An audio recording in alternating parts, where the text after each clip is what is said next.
தொகுதியுடைய பாராளுமன்ற உறுப்பினர் பேர் தெரியுமா உங்களுக்கு? எனக்கு தெரியாது.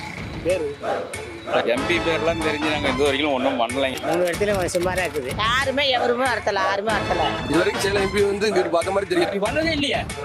ஓட்டு போட மட்டும் வருவாங்க. எங்க வராரு? அதெல்லாம் யாரும் வரதில்ல. 1000 ரூபாய் பணமும் வரதில்ல. இந்த சேலம் நகர்மன்ற தொகுதியுடைய ஒரு வாக்காளரா இருந்து உங்களுடைய வாக்கை நீங்க எந்த கட்சிக்கு எழுப்பீங்க? நான் பாட்டாளி மக்கள் கட்சிக்கு செலுத்துவேன். இப்போ ரீசென்ட்லி பார்க்கும்போது ஒரு படிச்ச ஒரு வழக்கறிஞரா வந்துட்டு அண்ணாதுரை அண்ணா நிக்கிறாரு. பார்த்தோம் யாரும் எதுவும் செய்யற மாதிரி தெரியல. இவர் அண்ணாதுரான்னு எனக்கு தெரியும்.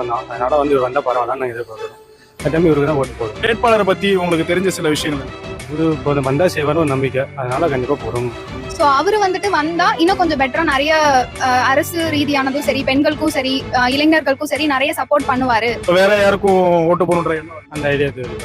ஸோ வழக்கறிஞரா இருக்கும்போது அவருக்கு நிறைய சட்ட திட்டங்கள்லாம் தெரியும். ஸோ அது கொஞ்சம் பெனிஃபிட்டா இருக்கும் நான் யோசிக்கிறேன்.